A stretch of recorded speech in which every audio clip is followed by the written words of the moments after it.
इस कविता का जो विषय है, वो जो शब्द है, असल में उस पर कविताएं नहीं लिखी जा सकती। दुनिया की किसी भी कलम में इतनी ताकत नहीं है कि वो मां पे कविताएं लिख सके। मैं तो बहुत छोटा कलमकार हूं, मैं मां पे क्या कविताएं लिखूंगा। मैंने एक कविता सिर्फ ये लिखी है कि जब मां हमारे पास होती है तब शायद उसके होने का एहसास नहीं होता। जब मां नहीं होती तब जिंदगी क्या होती है, बस मैं ये कहना चाहता हूं। तब आप सुने उस कविता को। एक बहुत छोटी सी कहानी उस कविता के शुरू में कहता हूं। एक जंगल में एक संगीतकार मृदंग बजाता था। मृदंग ढोलक की तरह एक वाद्य को कहते हैं। और जब मृदंग बजाता तो एक बकरी का बच्चा वहां रोज आके खड़ा हो जाता। एक दिन सर ये कैमरे जो भी है बंद कर दें प्लीज, फॉर गॉड सेक। बकरी का बच्चा वहां खड़ा हो जाता आके, तो मृदंग जो बजाता था संगीतकार, उसने उस मेमने से एक दिन पूछ लिया कि यार तुझे क्या मेरा सुर, मेरी ताल, मेरी लय बहुत अच्छी लगती है जो तू रोज यहाँ चला आता है। वो बोला मैं नहीं जानता कि आप क्या बजाते हैं, न मुझे सुर की समझ, न ताल की समझ, न लय की समझ। मैं तो बस इतना जानता हूं कि इस ढोलक पे, इस मृदंग पे जो चमड़ा मढ़ा है वो मेरे माँ के बदन से आया है। क्या बात है, बहुत अच्छे, वाह। जब उस पे थाप पड़ती है मैं आके खड़ा हो जाता हूं। बहुत अच्छा, वाह। मेरी कविता मां के न रहने पे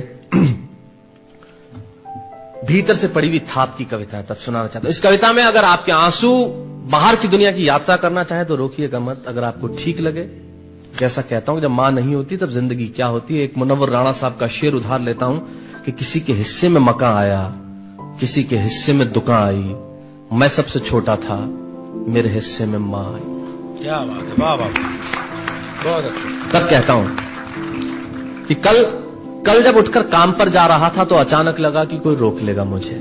कल जब उठकर काम पर जा रहा था तो अचानक लगा कि कोई रोक लेगा मुझे और कहेगा खड़ा खड़ा दूध मत पी, हजम नहीं होगा। मुझे लगा कोई कहेगा खड़ा खड़ा दूध मत पी, हजम नहीं होगा, 2 घड़ी सांस ले ले, अरे इतनी ठंड और कोट भूल गया, इसे भी अपने पास ले ले। मन में सोचा मां रसोई से बोली होंगी जिसके हाथों में सना आटा होगा।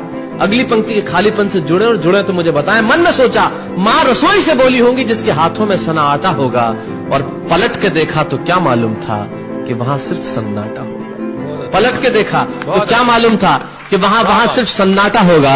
अरे अब हवाएं ही तो बात करती हैं मुझसे। जब कोई नहीं होता तब अंतरिक्ष बात करता है, निर्वात बात करता है, वैक्यूम बात करता है। तब कहता हूं अरे अब हवाएं ही तो बात करती है मुझसे।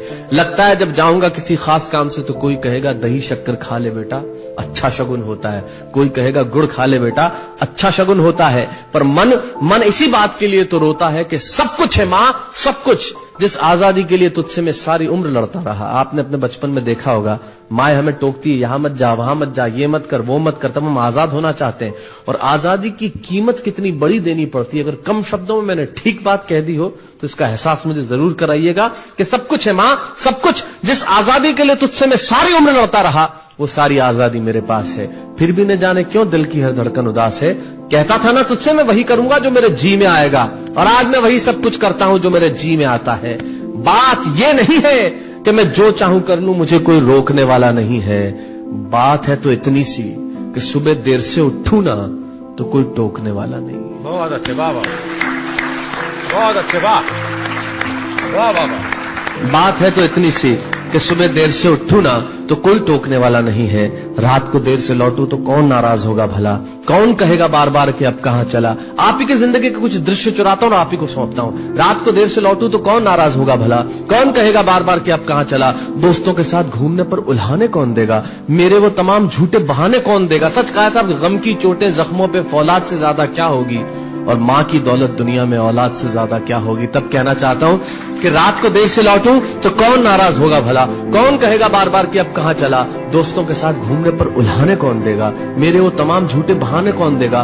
कौन कहेगा कि इस उम्र में क्यों परेशान करता है। हाय राम ये लड़का क्यों नहीं सुधरता है, पैसे कहां खर्च हो जाते हैं तेरे, क्यों नहीं बताता है। सारा दिन मुझे सताता है, रात को देर से आता है, खाना गर्म करने को जागती रहूं, खिलाने को तेरे पीछे भागती रहूं, बहाती रहूं आंसू तेरे लिए, कभी कुछ सोचा है मेरे लिए। खैर मेरा तो क्या होना है और क्या हुआ है, इस बुढ़िया का तो क्या होना है और क्या हुआ है। तू खुश रह लेना यही दुआ है, और आज तमाम खुशियां ही खुशियां। जीवन में जो सर्वश्रेष्ठ एक पंक्ति जो ईश्वर ने मुझे सौंपी वो मैं आपको सौंपता हूं। कहीं कोई कविता नहीं है, एक बहुत सामान्य सी बात जो बहुत सामान्य ढंग से मैं कह रहा हूं, लेकिन गेट सेट गो जो मैंने किताब लिखी, शायद हिंदुस्तान की पिछले 3 सालों में सबसे ज्यादा बिकने वाली किताब वो रही। 14 भाषाओं में उसका अनुवाद हुआ। वाह में मैं रोज टीवी पे बोलता हूं, मेरे लाखों लफ्ज कुर्बान करता हूं सिर्फ उस एक पंक्ति पे जो ईश्वर ने मुझे सौंपी, और कहीं कोई कविता नहीं है। आप ही का भाव आपकी उठा को सौंपता हूं और देता हूं, और जिस विश्वास के साथ मैंने लिखा उस विश्वास के साथ आपको देता हूं कि मेरा तो क्या होना है और क्या हुआ है, इस बुढ़िया का तो क्या होना है और क्या हुआ है, तू खुश रह लेना यही दुआ है। और आज तमाम खुशियां ही खुशियां, गम ये नहीं है कि कोई ये सब खुशियां बांटने वाला होता, पर कोई तो होता जो गलतियों पे डांटने वाला होता। बहुत अच्छे, वाह वाह वाह वाह, बहुत अच्छे, वाह।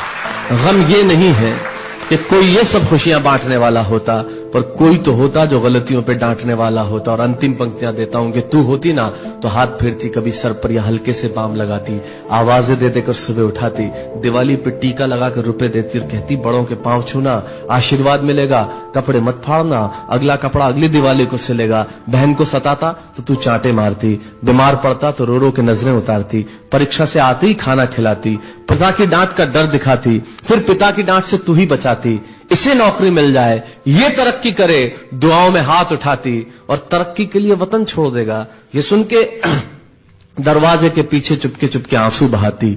सब कुछ है मां, सब कुछ, आज तरक्की की हर रेखा तेरे बेटों को छू के जाती है, पर मां हमें तेरी बहुत याद आती है। बहुत अच्छा।